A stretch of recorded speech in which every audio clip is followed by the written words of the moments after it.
Welcome to the desert of the real. Just like right here, I have turned it down to match the OLED. The QLED is still showing more highlights. All right.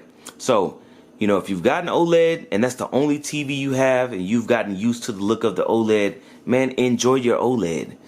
All right. What I would tell you is to get both. Get both. Get both technologies. All right. You sitting up in the dark and you want to watch your OLED, watch your OLED. All right. But the QLED looks better in the dark to me as well. You're going to get better HDR highlights. It's just going to hit better. The OLED will do better on very dark scenes, which are very minimal. All right. That's why every time somebody's comparing a QLED to an OLED, right, they always got to pull up some Starfield test, or they got to pull up some kind of like one scene where you're in space and there's stars. All right. But the entire show doesn't look like that, man. I'm talking about from the jump. From the jump. I'm talking about when the show first comes on, right? Show comes on, right? Netflix, boom. Show comes on, it's bright, guys. It's bright. Those little dark scenes are too few and far in between. And the QLED is not too far behind the OLED, especially when you're sitting at a proper distance.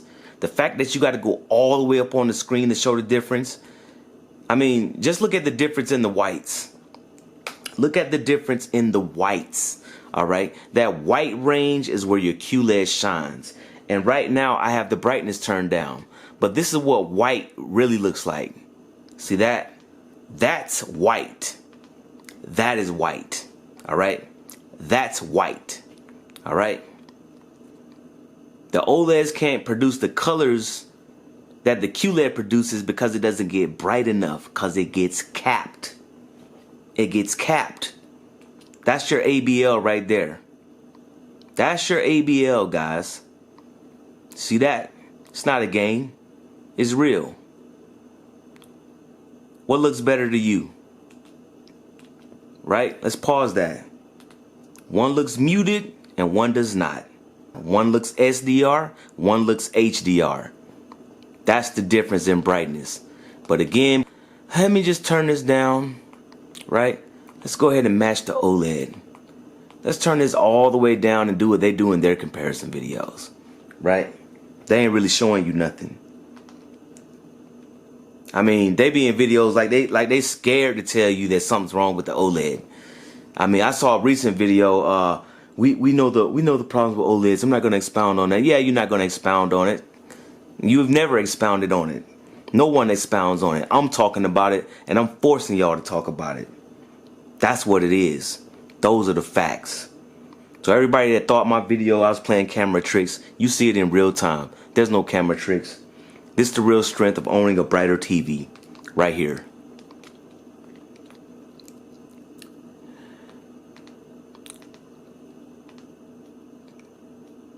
But HDR is a high dynamic range, meaning you can take an image that has, you know, pure black or very dark areas and have very, very bright objects in that scene at the same time. That is what HDR is for. That is what OLED is very good at, is being able to show those pure blacks and being able to show a very bright highlight right next to them with no blooming. Well, I think some of the people that we have in our community are missing what we mean by specular highlights. You know, we're talking about very small stars. We're talking about what you see behind us.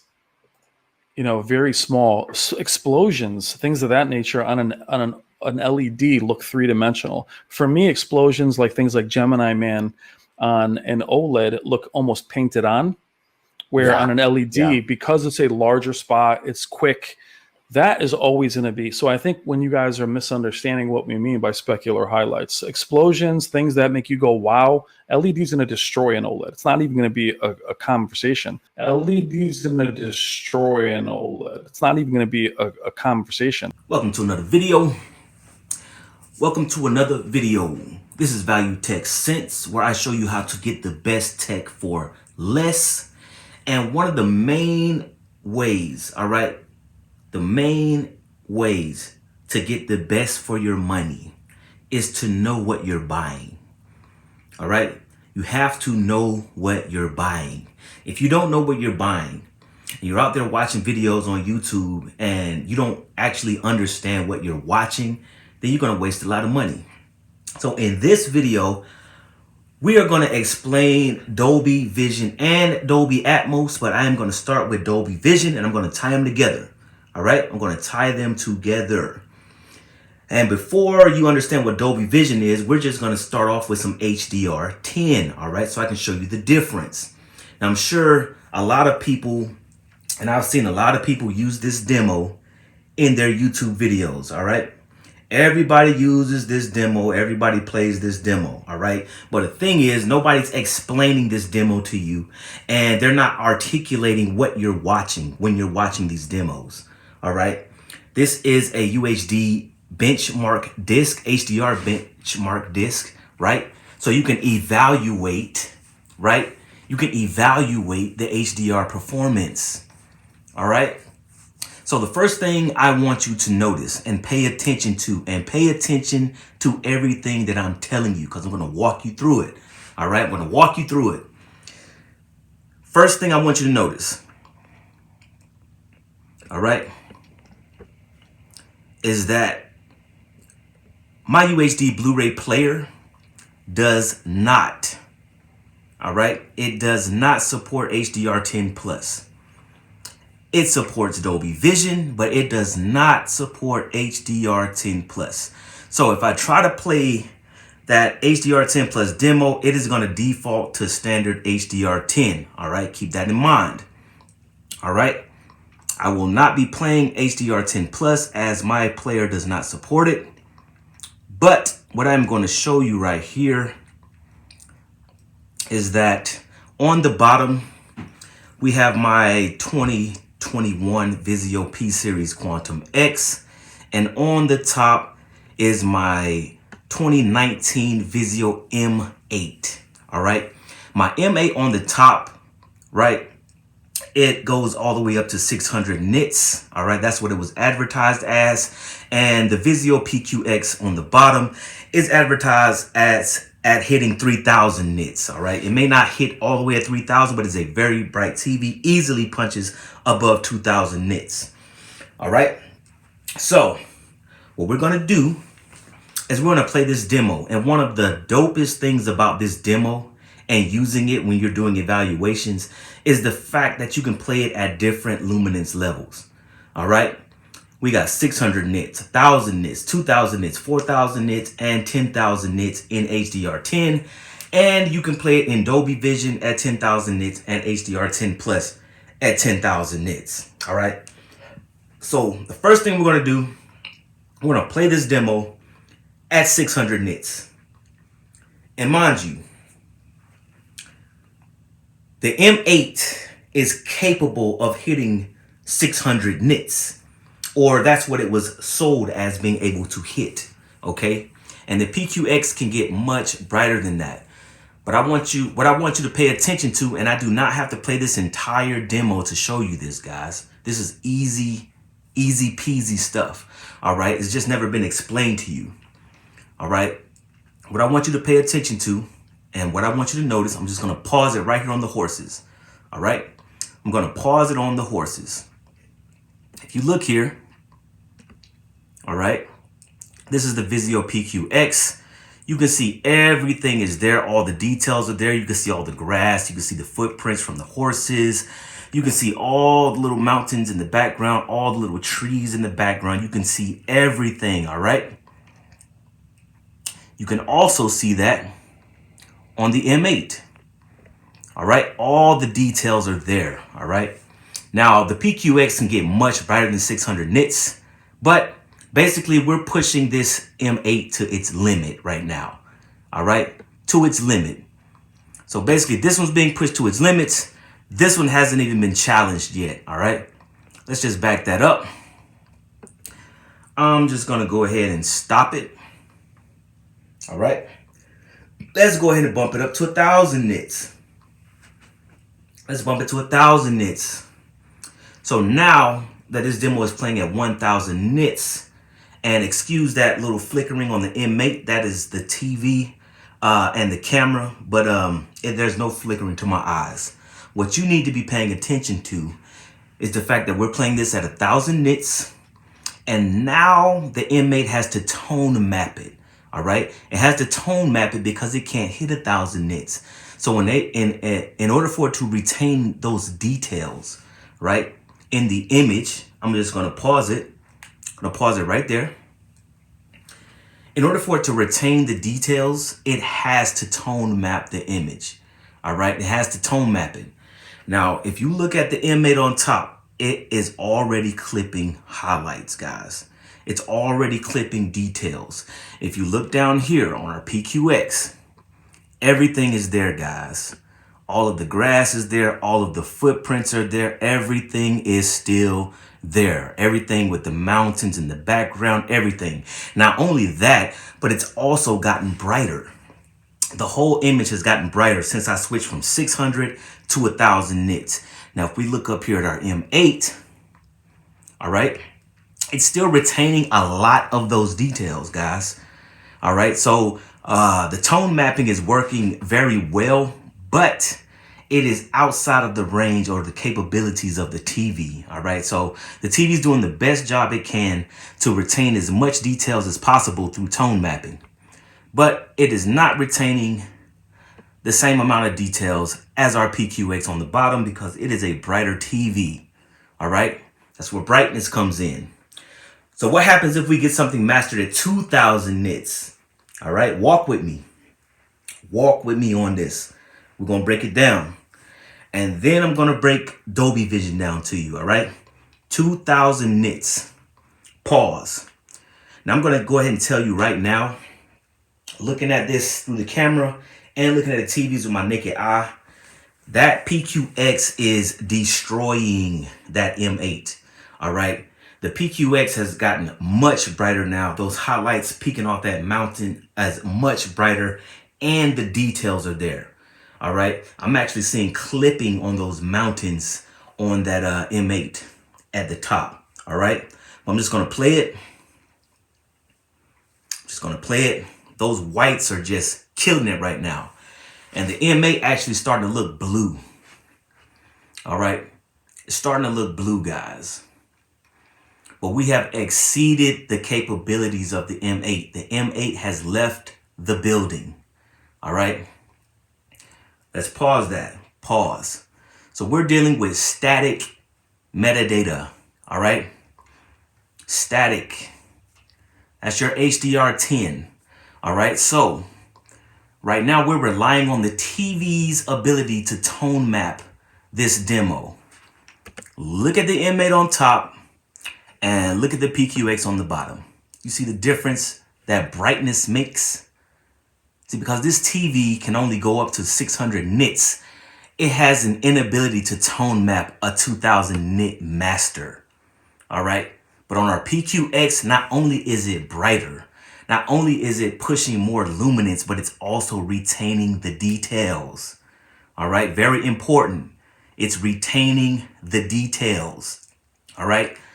At the beginning of the video, when I played that Whisper Status clip, when he was talking about how LEDs look three-dimensional and OLEDs look painted on. They look painted on because when it has to rely on its own tone mapping, because they don't hit 1000 nits, they don't hit 2000 nits. All right, a lot of those highlights in those brighter areas will be clipped. All right, HDR is not all about a black background and tiny specks of light. It's also about detail. It's not just about brightness. It's about retaining details and having brightness. All right, I'm just gonna get off of that one. All right, let's go up to 4000 nits. I'm gonna go up to 4000 nits. 4000 nits, guys. All right. PQX is still hanging in there, even at 4000 nits. All right.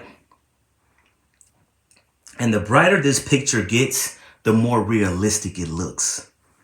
I mean, the more realistic it looks, as long as you're hanging on to the details. All right, here we go again. Again, as you can see, I mean, it's just whitewash. All right, even the horses are washed out. Look, even the horses are washed out. You see how it's retaining the color of the horses? And the PQX is starting to clip in that snowy area, but there's a lot more details retained because the PQX has more headroom with brightness. All right, so it's able to tone map this better than this. All right, now not only is the white washed, but now the horses are beginning to be washed. All right, let's go ahead and crank this to 10,000 nits. Let's go ahead and crank it to 10,000 nits, guys. 10,000 nits, HDR 10. All right.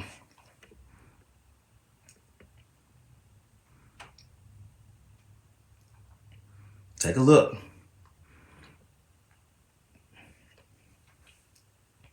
The M8 is gone, guys. Look how blue it looks now compared to the PQX. All right, I'm just going to pause that. All right. Basically, the M8, that whole picture is just washed out. All right, it's gone. It's gone. It can't do it. So where does Dolby Vision come in at? All right. What Dolby Vision does, instead of relying on your TV's tone mapping, all right, Dolby Vision masters are mastered on a scene-to-scene basis. You have dynamic metadata where each one of these scenes have been tone mapped perfectly for whatever display you have. All right. The thing about Dolby Vision is it's a one-size-fit-all solution for HDR. So no matter what type of display you have, as long as you're using Dolby Vision, it will retain all of the details for you, and it will push the TV as far as it'll push it while retaining those details. So what I'm going to do real time, all right, I'm going to leave this scene right here. I'm going to leave it right here. I'm just going to show you all the info button. As you can see, we're in HDR 10. All right, HDR 10, guys. I'm going to stop the disc.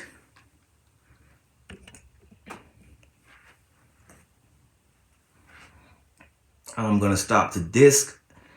I'm going to stop the disc, and I'm going to focus in on the M8. All right. I'm going to focus in on the M8. I'm going to go up to setup. I'm going to go to screen settings. As you can see, I have Dolby Vision output set to off. That way we can see what HDR 10 does. Now let's switch this to Dolby Vision and let's turn that on. Let's go ahead and turn that on. All right. Now that we have this turned on, we're going to go back, doing it real time. Let's go back to the disc.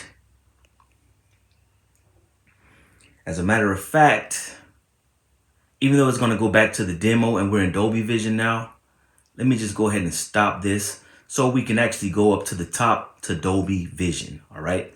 Now we're going to play this 10,000 nits Dolby Vision. All right. Let's go ahead and hit play. And we're on the M8. Now you saw how 10,000 nits looked in HDR 10 with the static metadata. All right. Now pay attention to it in Dolby Vision. All right. All of the details are there, guys. All of the details are there, guys. All right. Like I said, excuse the flickering. That's just the camera and the television. But all the details are there. All the details have been retained. Look at that. Look at that. You can see every blade of grass coming through the snow. You can see all of the footprints. All right. The horses aren't washed out anymore. You can see everything in the background. All right. Here's our PQX running in Dolby Vision. All right. It's a much brighter TV, right? Because all Dolby Vision is not created equal, guys. It is not created equal, guys. All right. What I'm going to do, even though they're both running in Dolby Vision and they're both 10,000 nit Dolby Vision masters. Because the PQX is a brighter TV, it gets brighter. It has brighter highlights while also retaining all of the details, all right? So no matter what display you have, you can get all of your details retained and have an amazing experience. But the brighter the TV with Dolby Vision, the better it's going to look, the better it's going to hit, guys. All right. What I'm going to do, real time. All right. While I got this pulled up, I'm just going to stop the disc. Real time. All right. We're going to stop the disc. We're going to go back to setup, screen settings. I'm going to disable Dolby Vision. All right. Dolby Vision has been disabled. I'm going to go back to the disc on the same part. The same part. All right. Because I have turned Dolby Vision off, now it's going to rely on the TV's tone mapping. Look at that. Pause. Look at it, guys. Horses are washed out. Highlights are clipped. All right. Even though they're clipping on the PQX as well, right? The PQX, because it has more headroom, is able to retain a lot more details than the M8 running HDR10. All right. Running HDR10. Everything in that picture is washed out now. All right. Let's go back to the info button. HDR10. Now I'm going to stop the disc again. All right. I'm going to stop it again. Go back to setup. Go back to screen settings, and we're going to enable Dolby Vision. Like I said, once I turn Dolby Vision off, it's going to default to HDR10. All right. Now I'm going to turn Dolby Vision back on. Let's turn it back on. Let's go back. Let's go back. Go back to the disc and play it.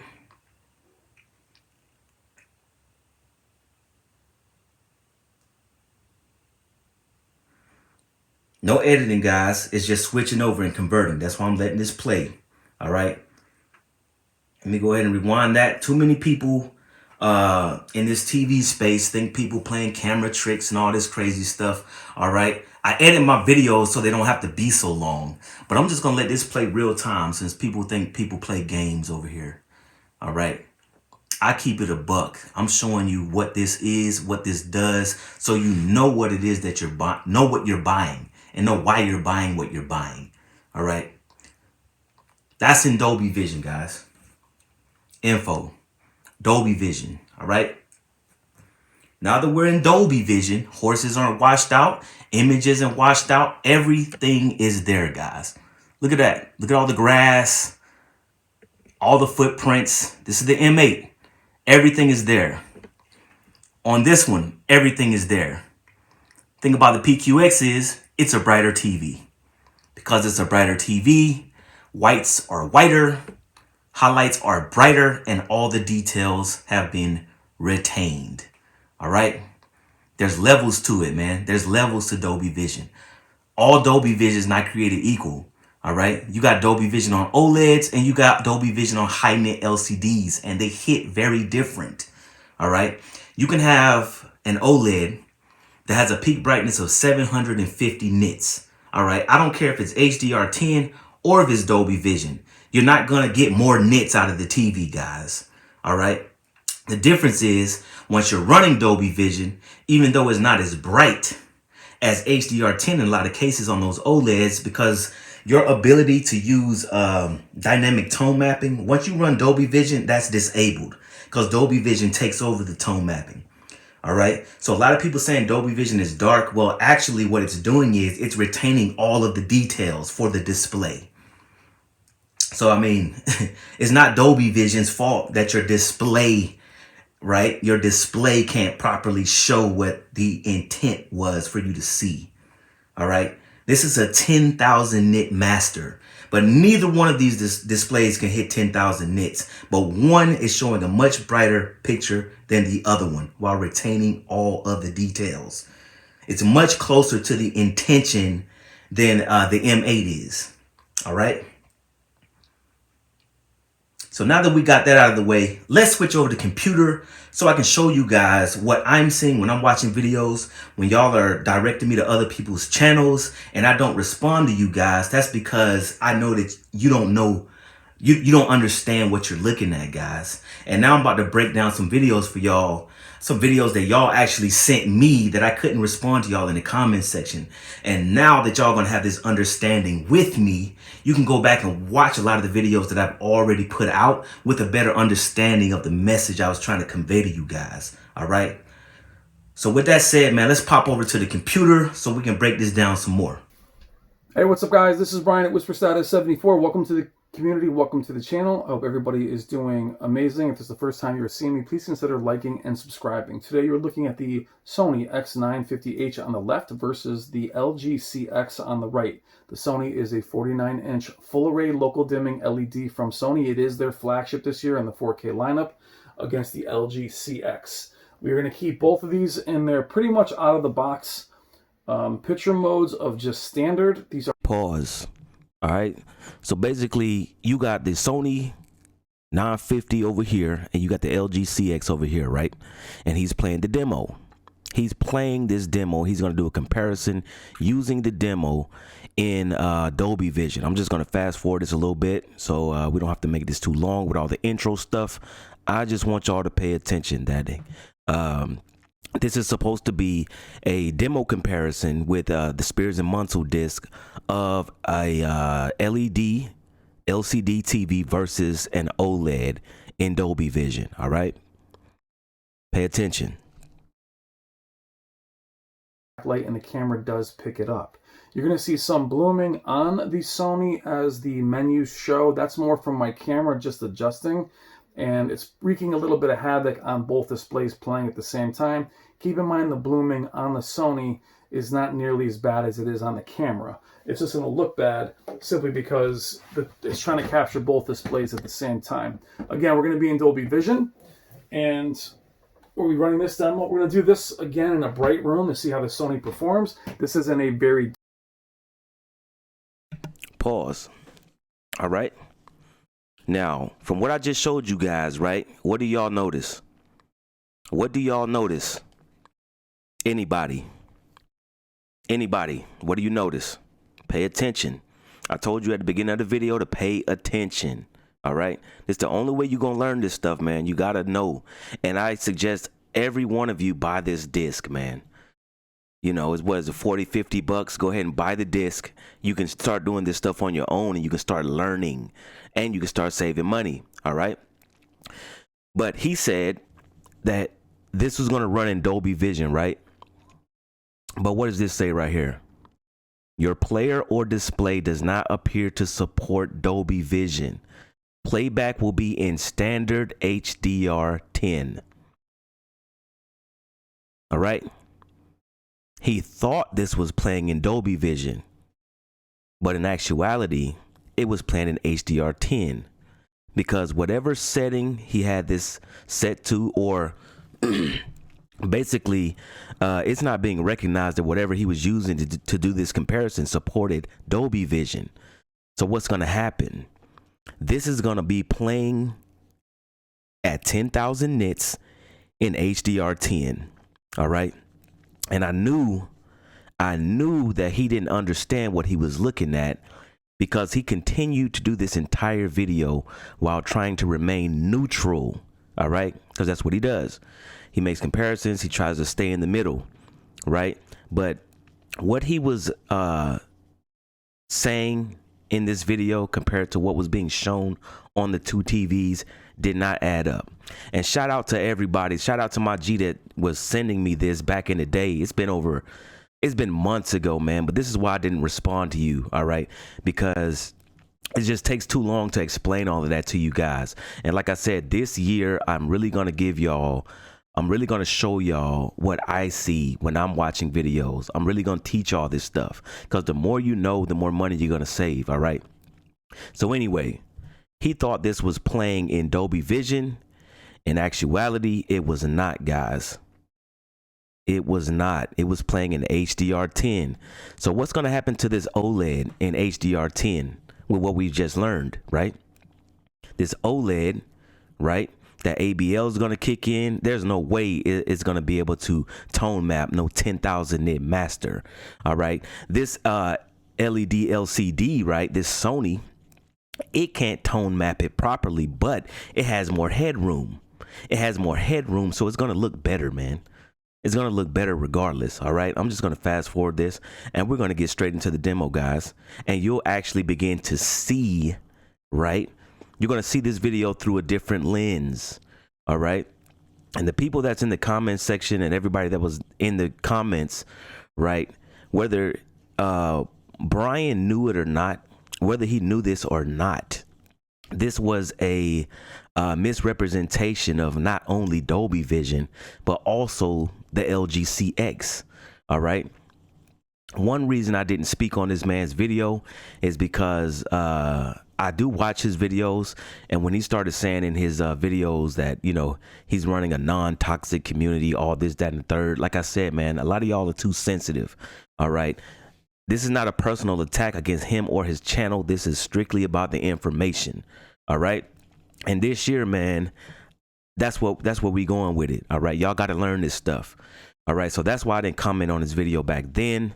And but I'm going to show you guys right now what this stuff does and what this stuff means when you're watching videos. All right. So let's just let this demo play and y'all pay attention. Dark room with no ambient light. And let's run it and see what happens. Again, initially, as this starts, you're going to see tremendous blooming on the left on the LED.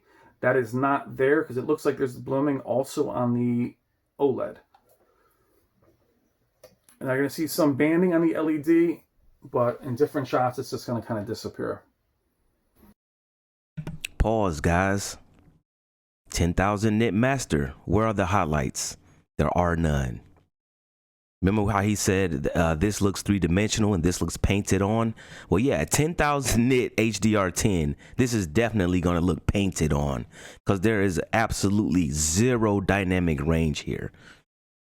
All right. Even though this is kind of blown out, you can see some range in the picture. All right, because it has headroom.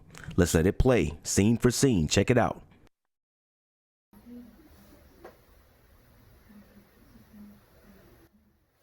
Now, these aren't synced up perfectly like for like as far as color, temperature. I tried to get them close. But what you're going to see is how bright the LED is in certain scenes and also how deep the OLED is. Now, we know about the OLED having the perception of bright. Look at the horse scene. All right. Like I said, they're both clipping. They're both clipping. All right. Both of these are clipping. All right. 10,000 nit master, they are both clipping. But look at the difference in the whites, guys. Look at the difference in the whites, man. That's your ABL right there. All right. This is, even though this is clipped, this is what snow looks like. All right. Whoever was recording this with the camera, this looks more like what the person that was recording this looked like versus this. All right. This looks more true to life than this. Because these TVs can't get that bright, especially full screen. All right. That's why I was telling y'all, right? A lot of the stuff that people watch as far as like television, all right, cable, stuff like that. A lot of that SDR stuff, it's going to get dim on you guys, especially if you're coming from a bright TV. This is what it's going to do, guys. But again, all right, like I just showed y'all. If this was playing in Dolby Vision, all of the details would be there, man. And he should know this, especially because of the people that he hangs around. He should know that this was not Dolby Vision, but he didn't. All right, let's keep it moving. Perceived peak brightness. In certain scenes, they look equal. And then the LED jumps ahead as far as peak brightness. Being a huge fan of LEDs and how they do behave with peak brightness, I tend to favor that image. Try to get the LED in there, or I'm sorry, the OLED in there more. Look at this, man. It's clipping, but you can definitely see that there's some range here, guys. It's clipping, but it has more headroom, so it is showing some dynamic range. This is just flat, painted on like he said. All right, I'm just let this play it for a little bit more, and then I'm going to switch over to the CX and show you what it looks like in Dolby Vision, guys. Let's let it play a little bit more. And the CX, you're thinking about 7. Every scene, guys, look, man, you see all of this different shades of color going on. All right, you see all this stuff. This has to do with brightness. All right, people want to act like brightness doesn't matter, bruh. Come on, man. Look at this. Look, I mean, how could you be sitting side by side with this and think this is Dolby Vision and not stop the video and start over again? All right, so he obviously doesn't know. All right, he has no clue. So they play a little bit more and we're going to stop this. All right, 700 nits, but the Sony X950H is at about 1100, maybe 1200 nits.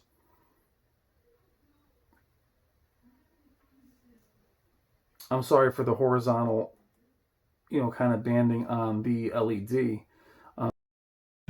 Look at the clouds, man. Look at the clouds. All right, they have depth, and there's none over here, guys. There's none over here, man. All right, and that's because this was playing.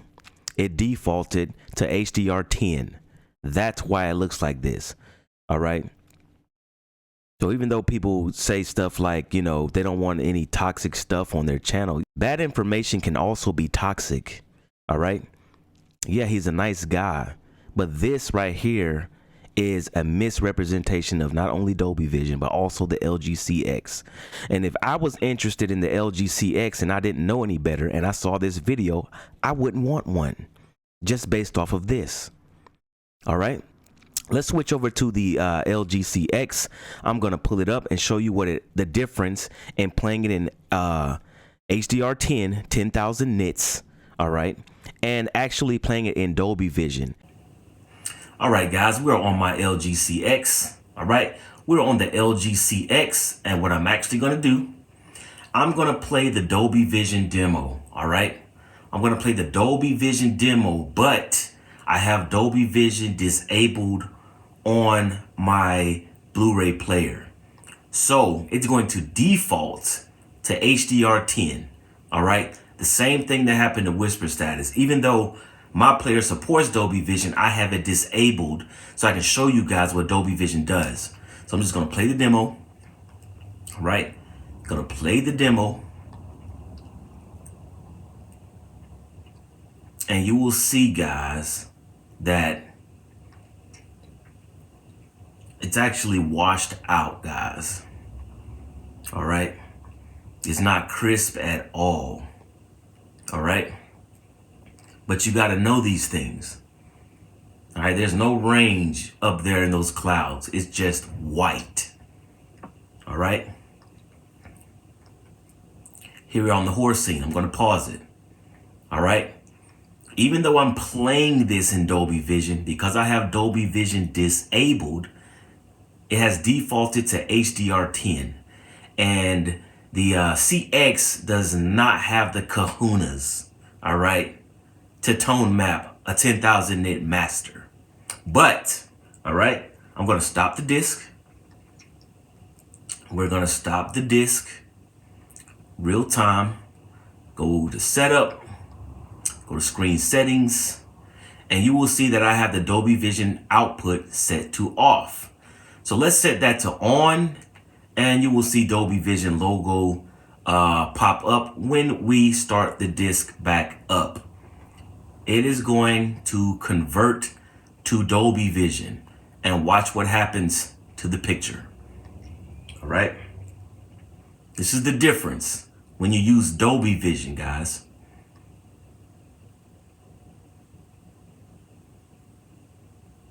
Real time, Dolby Vision. All of the details are there. All of the details are back. Everything is there. All right. This is what Dolby Vision does. All right. And it looks great. All right. It looks great. It's much brighter on my PQX, but I'm telling you right now, the CX is a phenomenal TV. Never said that it wasn't. That's why I own one. All right. We're going to do more videos on that later. All right. But this is what Dolby Vision does, guys. All right. And if I go into the, let's go into the settings on the CX. I just want to show you guys, right? If I go in here, right down here under advanced controls, dynamic tone mapping is not even available. All right. It's not even available because when you're in Dolby Vision, guys, all right, your television's tone mapping will be disabled because Dolby Vision has taken over. All right. Dolby Vision has taken over. And when Dolby Vision takes over, all of the details are there, guys. All right. So let's stop the disc again. Let's stop the disc again. Let's go back to setup. Let's go to screen settings. We're going to disable Dolby Vision. Let's turn it off. All right. Let's go ahead and turn that off. Now we're going to go back. All right. Let's go back to the demo and you'll see it's blown out again. All right. Because it does not have the assistance of Dolby Vision. So it's going to blow out the highlights. All right. Just going to rewind it a little bit. I think y'all get the point, but there's more I want to show you guys. All right. You can see that it's blown out without Dolby Vision. Blown out. All right. Now let's go back. Let's go within the range of the TV's capability to tone map. All right. So if you got an OLED, right, and a lot of movies are mastered at 1,000 nits, guess what? The CX does a very good job of tone mapping at 1,000 nits. I mean, it looks great, guys. At 1,000 nits, it looks great. All right. The LG CX has great tone mapping. I can see all of the details and highlight detail. All right. None of the snow is clipped at 1,000 nits. Look at that. 1,000 nits, TV tone mapping. Phenomenal job, guys. All right. Phenomenal job.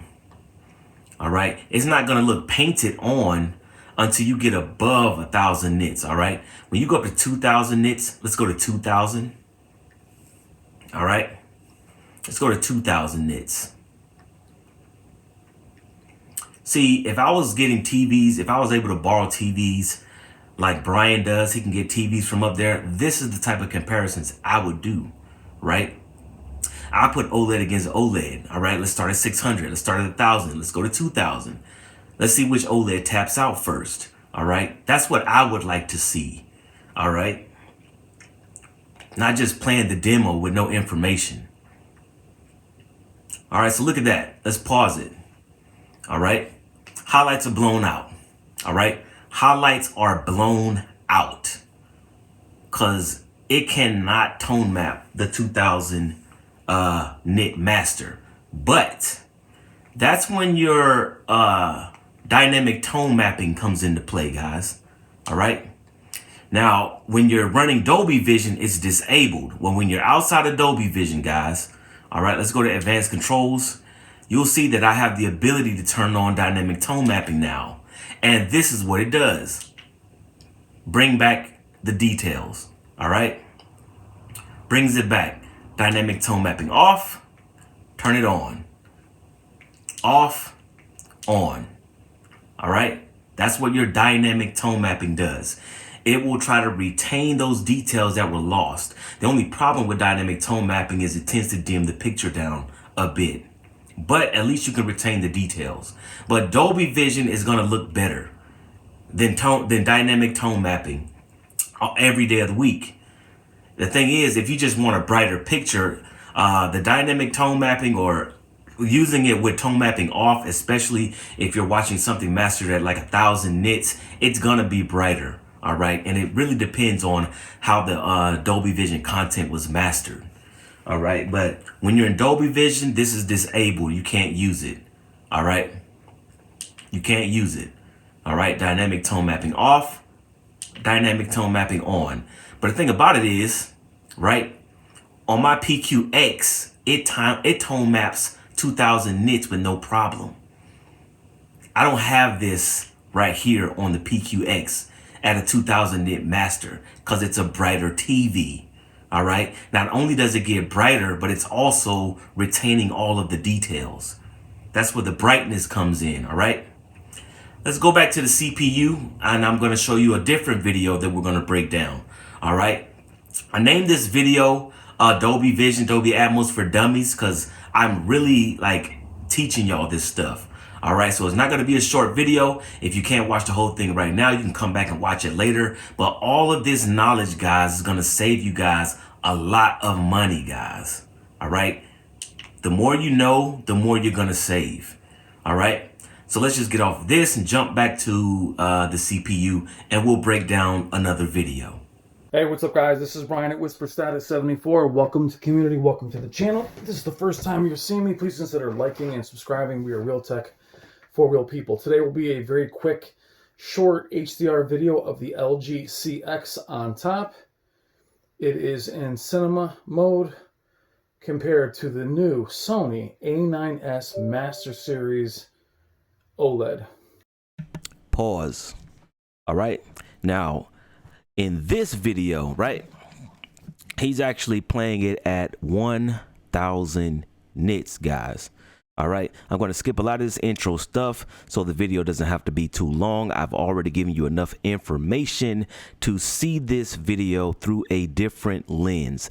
But this is another video where the commentary, right, does not match what's being shown on the TVs, guys. All right, it does not add up, guys. So I'm just going to go to where he starts the demo. He is playing it at 1,000 nits. All right. And I want you to look at both of these pictures, guys, and listen to the commentary. All right. I'm going to go right to where he starts the demo. This is 1,000 nits. All right. LG CX on top, Sony Master Series A9S on the bottom. All right. Let's do it. LG CX is at the top. The LG is at 55 inches. The Sony is at 48 inches. They will trade punches here and there. I will tell you that the Sony is much truer out of the box and definitely has a clean image. Could be due to the pixel density being 48 inches, but it's definitely a bright, clean image.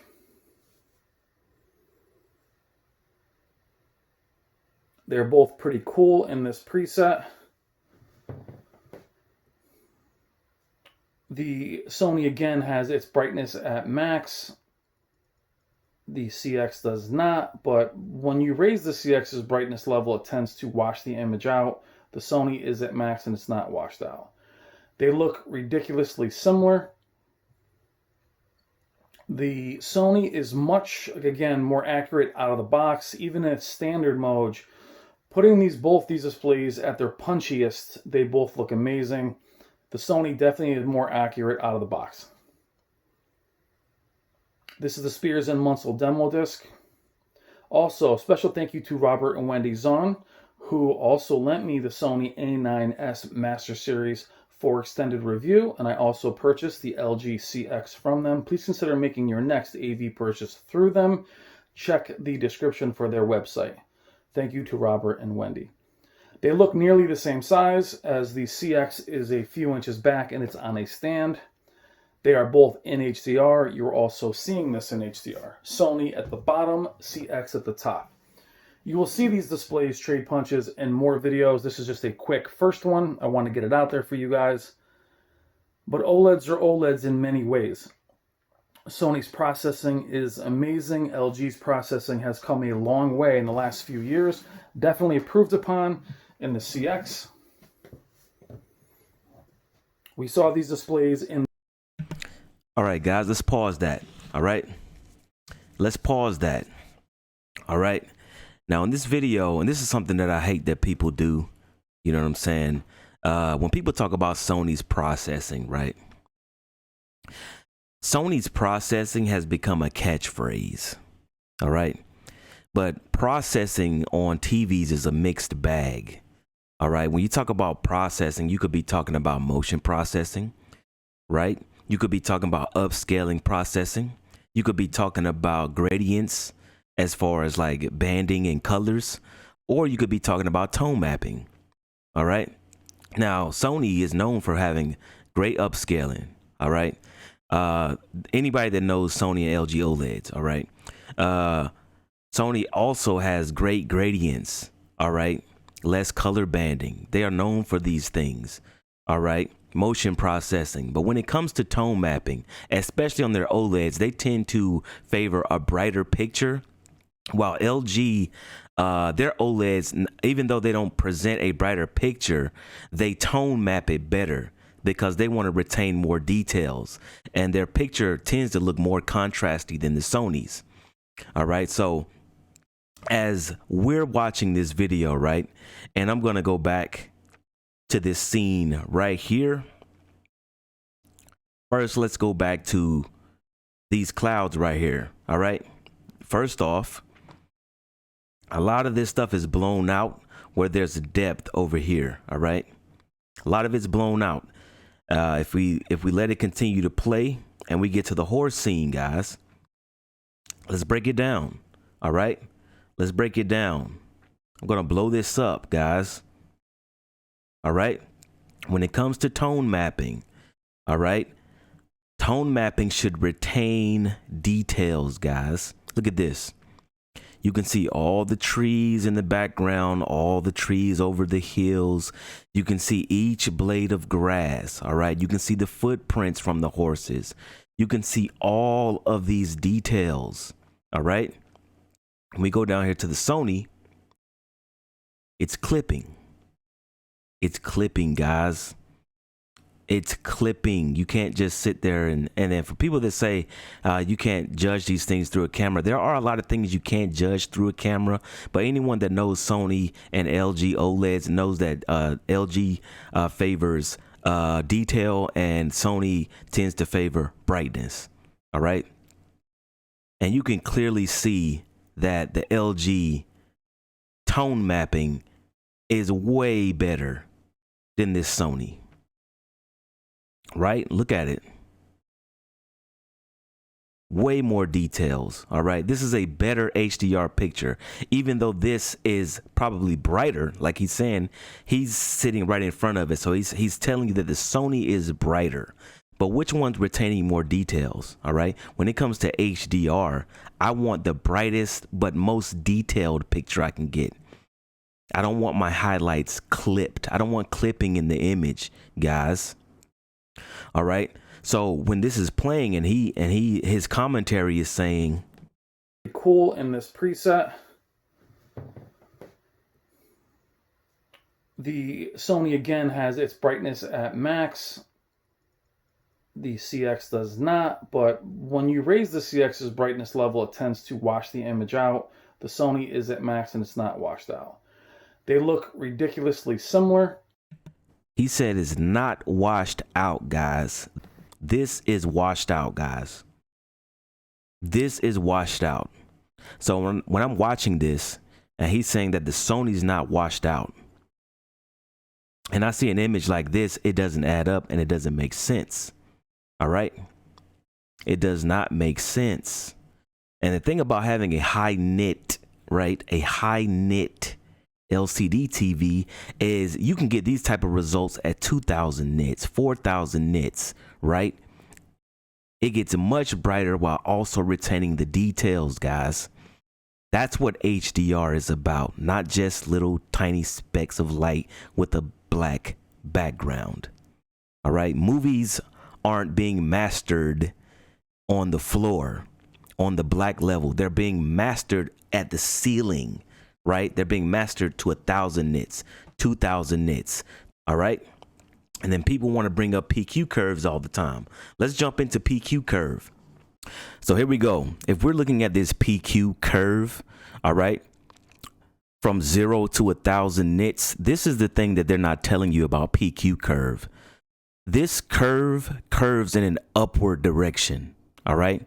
It curves upward, all right? So if a movie is mastered at 1,000 nits, all right, this 0 right here represents black, all right? But every color, everything coming out of black has a nit value. Every single color coming out of the display has a brightness level. Every color. So if a movie's mastered at 1,000 nits and your OLED TVs, right, they cap out right here, or they cap out around 750 nits. There's a lot of information in here that is lost, right, or painted on, right? When there's explosions, like Whisper Status was saying, in Gemini, man, you have an explosion and it looks three-dimensional on an LED TV. That's because those TVs can hit 1,000 nits and beyond. And there's information in here that's lost when you're on a TV that does not hit the nit values. So what does the TV have to do? It has to tone map it. And when it's tone mapping it, it's not going to be as bright as 1,000 nits. It will tone map it. It will compress it. And once it compresses it, it will retain the details that are lost in these areas. That is what tone mapping is for. But when people are talking about creator's intent, and this is the creator's intent, if your display is not hitting this, then you're not getting creator's intent. All right? You're not getting the intention. The intention was for you to see these explosions, see these highlights at 1,000 nits, bright, full of detail, and at their glory here. But if your display, right, if your display does not hit 1,000 nits, it has to compress this image to retain the details. Right? It has to compress it. And what Dolby Vision does is it compresses it. No matter what display you have, it's going to retain all of the details. So you get the creator's intent in terms of detail, even though you might not get it in terms of brightness. All right? Easy peasy stuff. All right? It's just never been explained to you. And then you have people out here making videos. And when I'm breaking down videos, as I'm about to continue breaking down videos, I hate that I have to keep saying this, but there is no shade, man.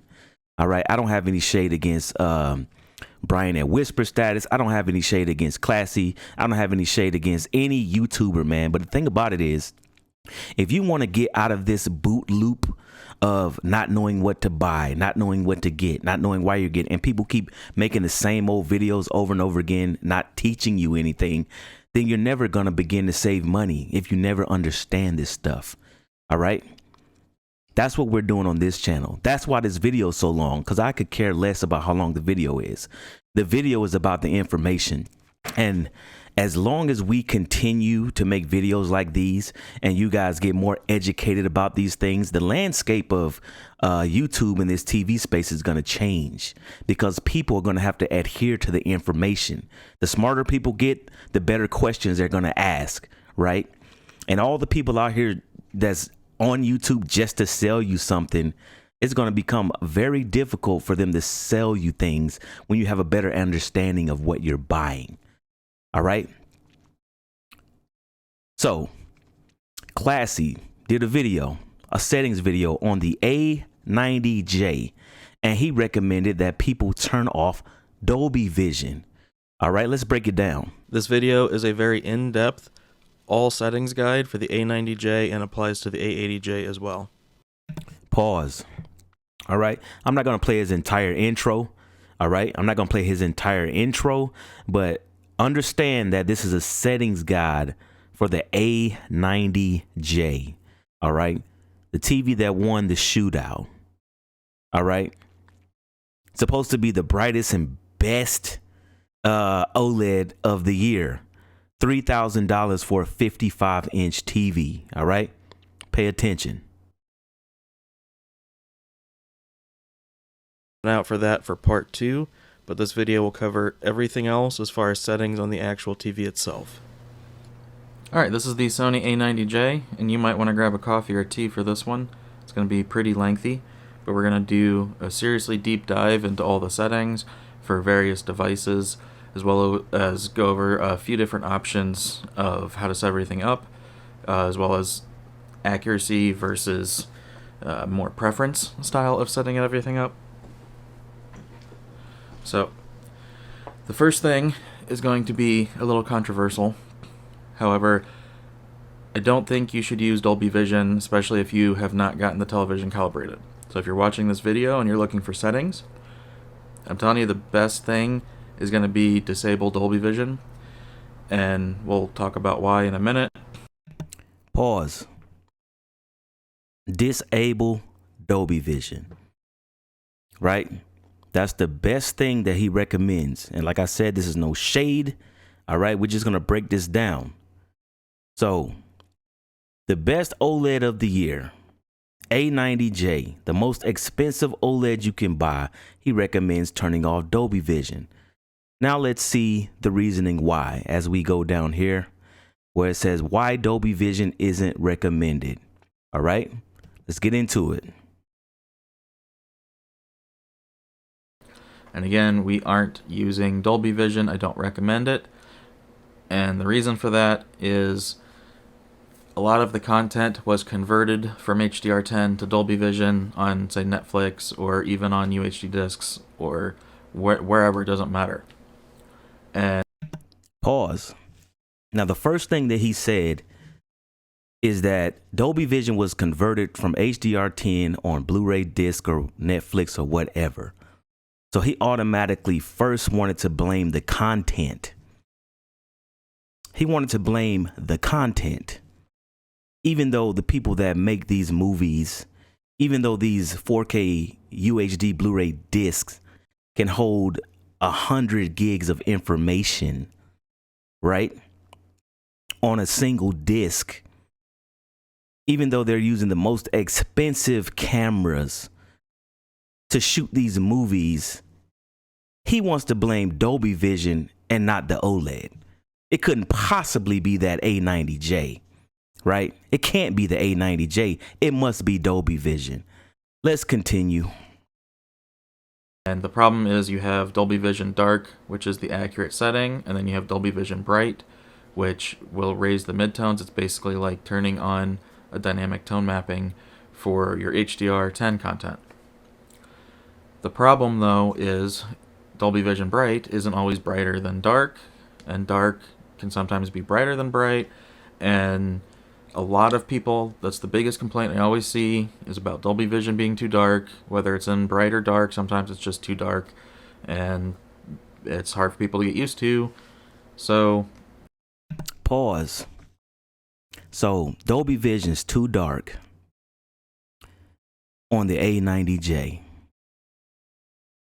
It's too dark, and that's why he doesn't recommend it. All right, let's fast forward this a little bit. He's talking some calibration talk over here of what he would recommend doing as far as settings, right, as far as adjusting some color settings. But let's continue.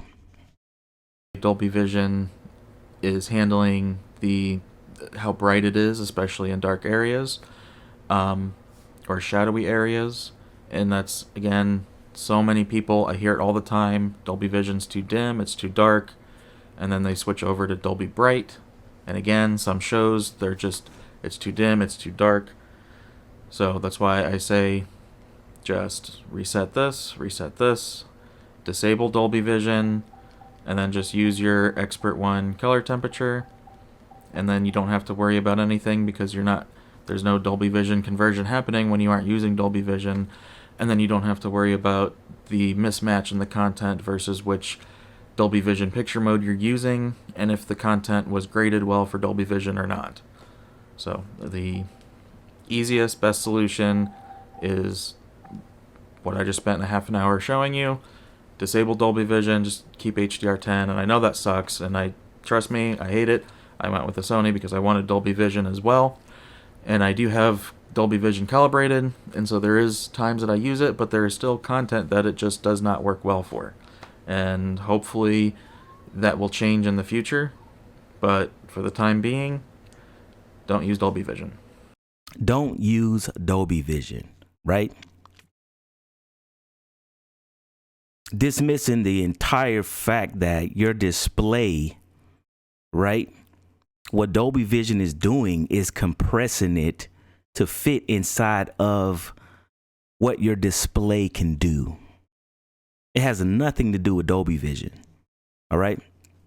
I've been watching Dolby Vision on my P-Series Quantum X, and nothing is too dark. Nothing. Right? Nothing is too dark. That's why I told y'all all Dolby Vision is not created equal. It may be created equal, but it's not displayed the same on every display. All right? I have no problem in Dolby Vision on my P-Series Quantum X that gets much brighter than this A90J and costs me much less. See, there's a difference when you're watching Dolby Vision on a high-nit LCD and when you're watching it on an OLED.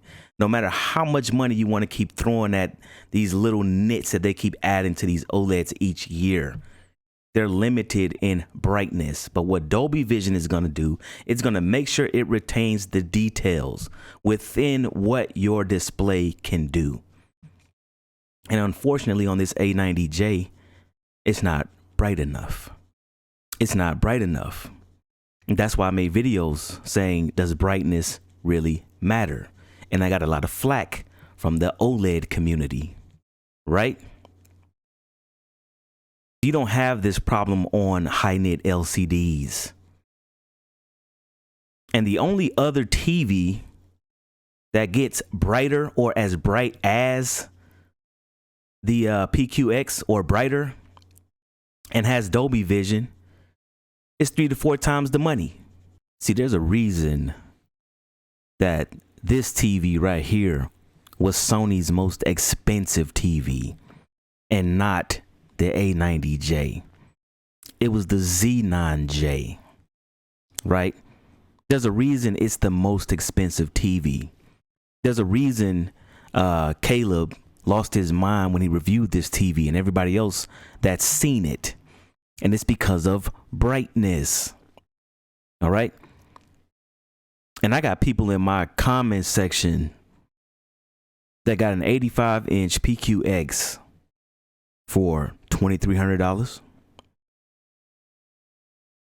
$2,000. I even got somebody in my comment section that got an 85-inch PQX, right, for $1,500. And everybody's like, oh, it's a Vizio. Oh, it's a high-nit LCD that also has Dolby Vision. Not to mention, right, everybody in the gaming community, they're like, oh, Dolby Vision gaming, it looks terrible. I don't see the benefit of Dolby Vision gaming, but they're all using an LG OLED to judge it by when it's not created equal. Dolby Vision gaming looks phenomenal on a PQX. And everybody's like, well, Samsung's coming out with HDR10 plus gaming. Maybe that'll be better. Of course it's going to be better because you're going to have a QLED to judge it by, a TV that gets brighter. HDR10 plus does the same thing Dolby Vision does, but the difference is it's going to be on a QLED. That's why it's going to make a difference. That's why people on OLEDs don't see the benefit in Dolby Vision gaming because they're only judging it with their LG. When I got people in my comment section, Dolby Vision gaming's amazing.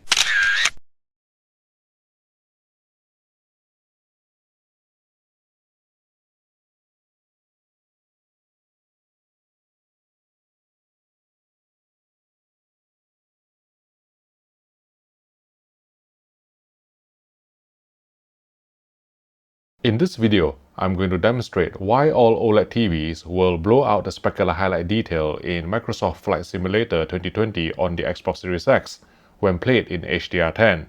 This Xbox Series X is hooked up to a Canon reference monitor with its inbuilt HDR toolkit, and I've just switched on the false color overlay, and I shall summon the waveform monitor as well.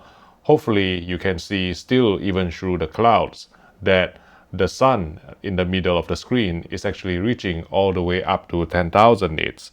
And if I actually switch on the frame luminance monitor, you can see that the peak is recorded as 10,000 nits. And you can basically just align the color of the sun on this false color system to the luminance scale on the left side of the screen. So what we are going to do now is to assess the impact or implications this has when playing this game on OLED TV. So we're going to start with the LG C1. There is no way to get the most optimal picture in this game because the output of the game is fixed at 10,000 nits, which is, in my opinion, ridiculous, because on a 700 nit OLED, regardless of what you do, you will either sacrifice the overall brightness or the specular highlight detail, or you can try to maintain some specular highlight detail, but because the source output is all the way up to 10,000 nits, there will always be some highlight compression going on, which will make the highlights look clipped anyway. And what we're going to do next is to engage Dolby Vision on the Xbox Series X to try and run this game in Dolby Vision and see if there's any improvement.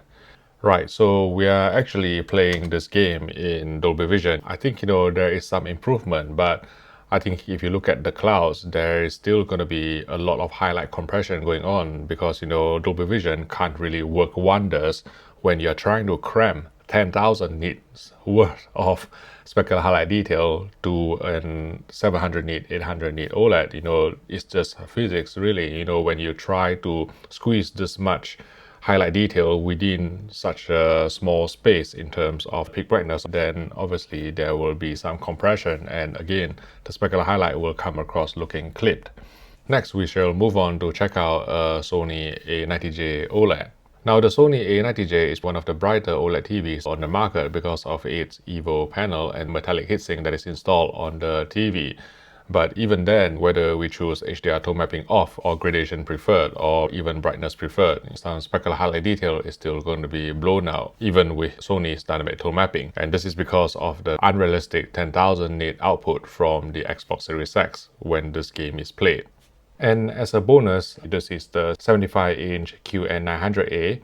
This TV, because of its natively high peak brightness and Samsung's tone mapping that tries to retain as much specular highlight detail as possible, will preserve more highlight detail than what OLEDs were capable of without drastically affecting the overall brightness too much. So if you pay attention to the circular shape of the sun itself and also how the rays radiate from it and also the highlight detail within the clouds, this Samsung Neo QLED TV did a better job of retaining more specular highlight detail because of LED LCD's inherently higher brightness reserve. Just look at what people said about this TV versus OLEDs, using the same content that they've seen time and time again.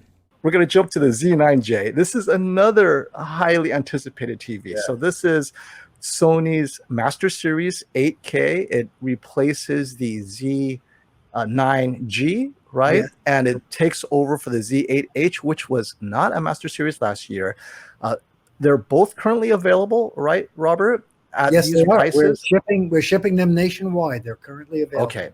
So have you had a chance to look at these TVs, Dwayne and Robert? Can you tell us what jumps out at you between that and the QNED 99? Well, yesterday I had the opportunity to throw in an Apple TV to the thing and watch Mad Max. Yes. The very first thing I could say in regards to that actual output from that Z9J is it's bright. Yeah. It's bright. The specular highlights are there for that particular content I was placed on the screen.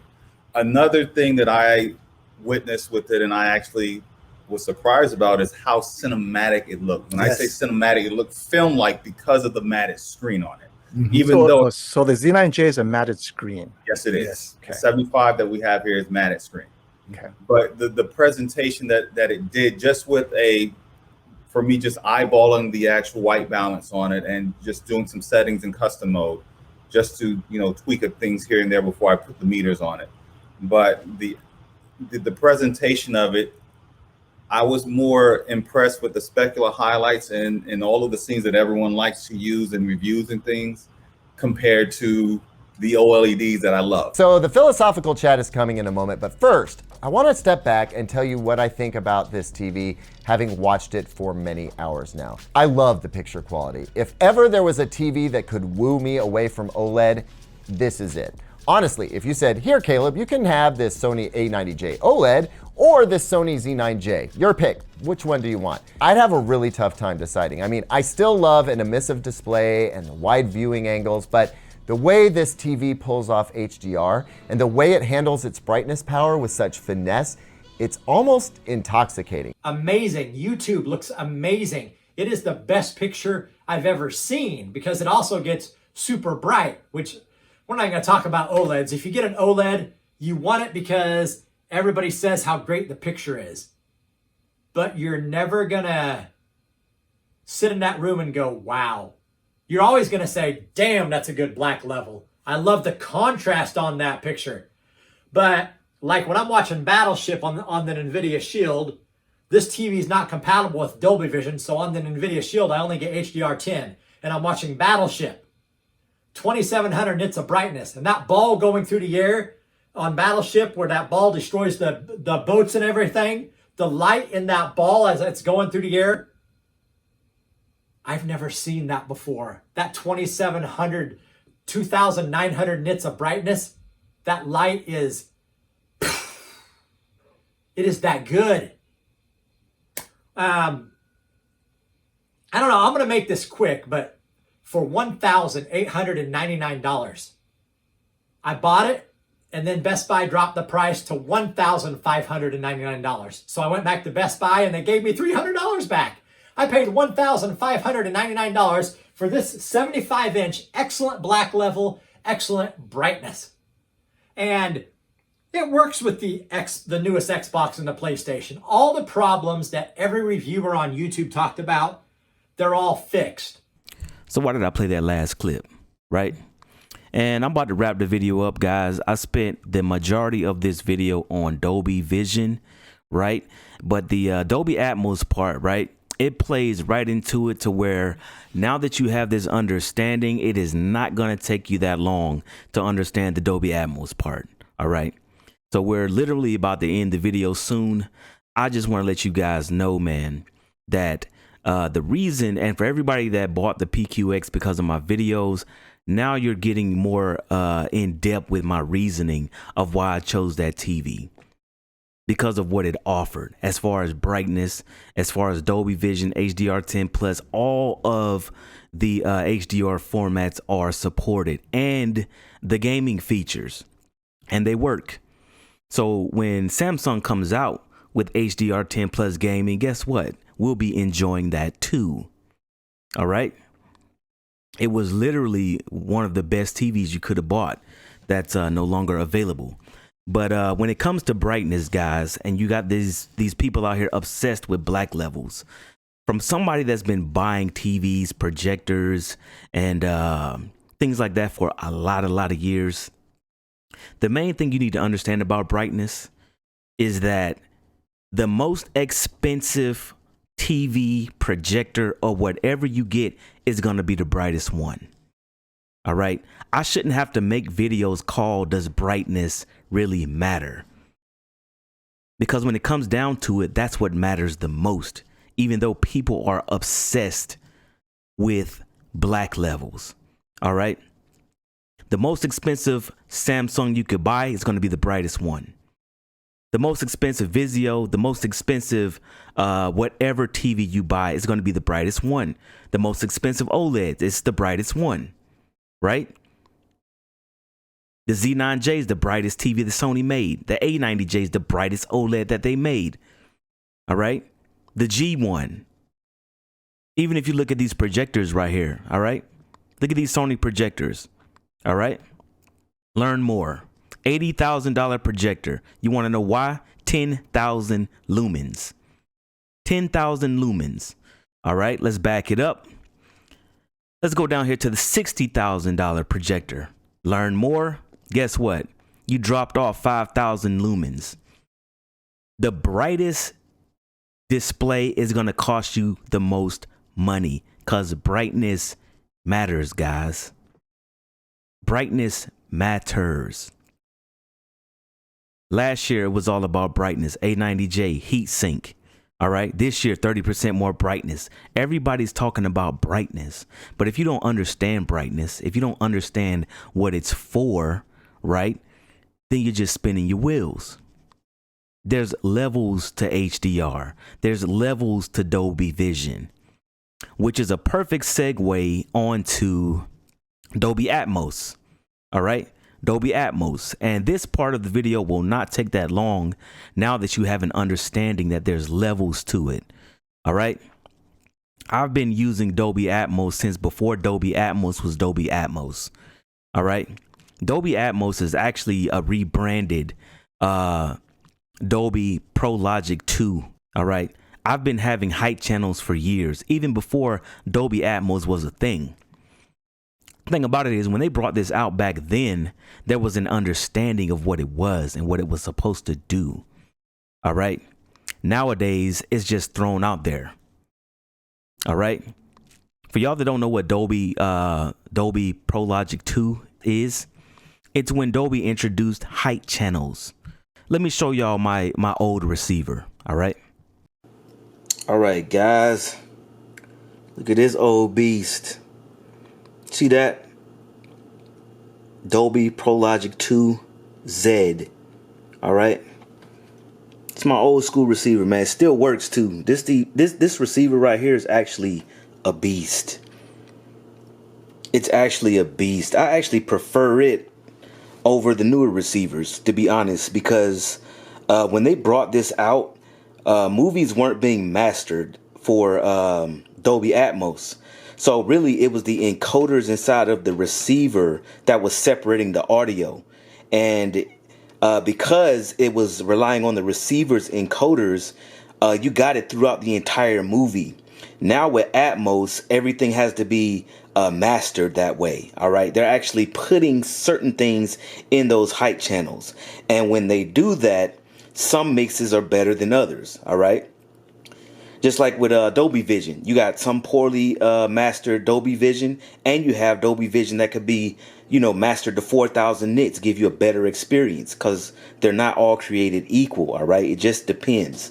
But with this old school receiver right here, even if I'm watching a Dolby Atmos movie with this receiver, even though it doesn't support Dolby Atmos, my height channels are being engaged throughout the entire movie.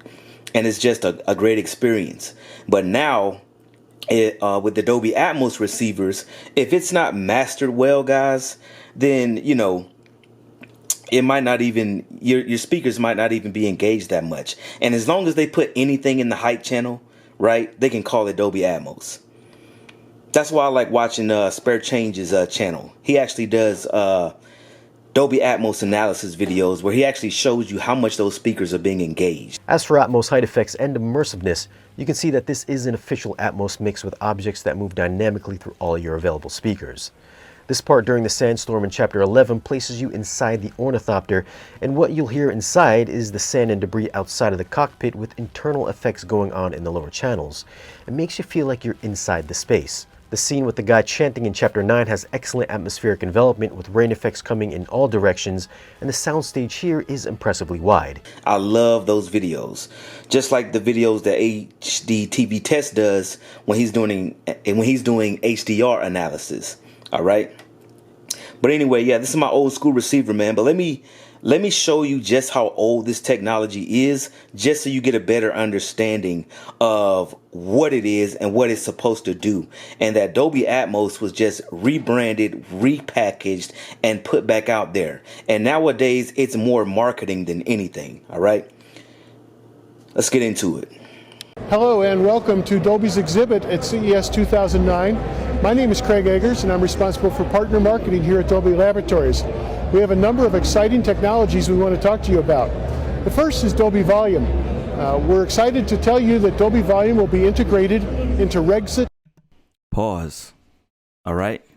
CES 2009, guys. Now he's going to go over a bunch of technologies, but I'm going to go ahead and skip to where he introduces Dolby Pro Logic 2Z. All right. Pay attention. At CES, we also introduced an exciting new technology called Dolby Pro Logic 2Z. Dolby Pro Logic 2Z adds an entirely new dimension to home entertainment. Specifically, we add the dimension of height to a home surround sound system. Dolby Pro Logic 2Z can be implemented in a 5.1 with 2 front high speakers, giving you a 7.1 listening experience, or it could actually be also implemented as a 9.1 solution with your traditional 7.1 speakers on the ground with 2 front height speakers. The 2 front height speakers add dimension, add presence, and depth to your listening of music as well as movie content. And we're working with the game content community to teach them how to encode specific height information into their content so that when you have a Dolby Pro Logic 2Z receiver in the future, you'll be able to decode that and literally hear height elements like helicopters up above you. Another new introduction from... Pause. Sound familiar? Height channels, helicopters above you, that was Dolby Pro Logic 2, the receiver I just showed you guys. But see, the thing about back then at CES, it was understood that for you to enjoy it, you needed height channels. You needed height channels. So when I'm making videos and I'm telling you guys, right, that you need to get a receiver, that you actually need channels above you to experience this, that's the way it was designed for you to experience. I love home theater. I actually have a home theater in my home. I'm going to tell you guys right now, y'all need to get some audio. All right. All y'all out there spending all this money on displays alone. Listen. You need to get some audio. And I'm not talking about a sound bar, all right? A lot of y'all say y'all don't have the space for a sound bar. I mean, space for a home theater system. There's a lot of different kind of home theaters you could get. But what you need is spatial audio. You don't have to have the biggest speakers, but you need several speakers, all right? You need several speakers, all right? There's a difference in watching a movie and experiencing a movie, all right? It's just like, if you've ever been on a roller coaster before, a real roller coaster, where you're on that coaster, it goes up, it takes that dive down that first drop, and you feel that in the pit of your stomach, that is an experience. You can't compare that to being on one of those roller coaster simulators that you see in the mall, all right? All y'all with the VR headset on, you can't compare a VR headset roller coaster ride to an actual roller coaster, all right? There is a difference. So when y'all are watching movies, all right, when you're watching movies, your visuals, that is just one element of a movie. If your entire sound stage is coming from the front, if you're if everything you're listening to, right, everything you're listening to is coming from the front, a sound bar, you are missing out. And it does not take a lot of money to get into home theater. It does not take a lot of money, man. I'm going to show you guys how to get set up. I'm going to show you how to get started. If you want a little starter pack for your home audio, if you want a little medium, whatever your budget range is, I'm going to show you how to get your speakers and how to get started, all right? Home theater is not a race. That's one thing you got to understand, all right? I've been doing this for years. I've been doing this for 16 years. It is not a race. It's a marathon, all right? But what I'm going to tell you, get you an audio receiver. Get you an audio receiver, Dolby Atmos, and just start slowly building your system, because you are not experiencing these movies. You're just watching them. You're just watching the movie, all right? It's a difference in watching a movie and literally experiencing the movie. Like in this movie, there's so much, like when Sub-Zero comes on the scene and everything's getting frozen. On my setup, I hear ice cracking all around me, above me, everywhere. It's different, yo. When Goro steps on the scene, when he's walking and he's taking steps, and you really can feel that boom, boom. Dude, man, I'm telling you, it's a different experience, man. Okay? There's so much that goes into these movies. There's so much that goes into making these movies. All right? Not just the visuals, but the audio. But see now, right? Now it's just marketing. They selling Dolby Atmos soundbars, mediocre at best. Dolby Atmos headphones. You realize headphones are just two speakers, left and right. It's just stereo, right? They're just playing little volume tricks so you feel like you're getting Dolby Atmos. No different than me doing this. To make you feel like a car just went by. It's just little volume tricks, man. But it's not Dolby Atmos. It's mediocre at best. Everything is Dolby Atmos. Dolby Atmos this, Dolby Atmos that. They got Dolby Atmos settings on TVs. Even Vizio had the Elevate where the soundbar rotated up. Or you got Dolby Atmos, it's supposed to bounce off the ceiling, man. It's just a bunch of marketing, guys.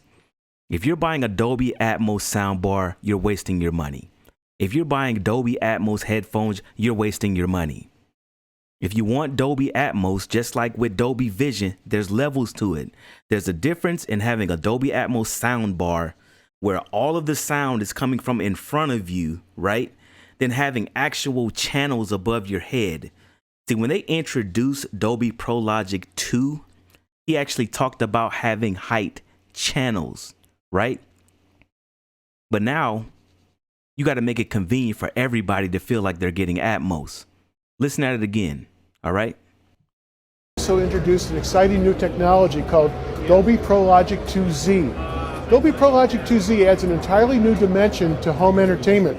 Specifically, we add the dimension of height to a home surround sound system. Dolby Pro Logic 2Z can be implemented in a 5.1 with two front height speakers, giving you a 7.1 listening experience, or it could actually be also implemented as a 9.1 solution with your traditional 7.1 speakers on the ground with two front height speakers. With two front height speakers. What was the sound bars? The Pro Logic sound bars, the Pro Logic headphones, right? The Pro Logic inside of TVs. How much sense does that make to anybody? But see, if you don't know any better, you're out there, you know what you're paying for? You're paying for Dolby Atmos stamped on a product. But you're not actually getting Atmos. Look at Shane's channel, right? When he's actually playing movies and showing you the different speakers, how they're being engaged above head. How do you compare that to getting it out of a sound bar? You can't.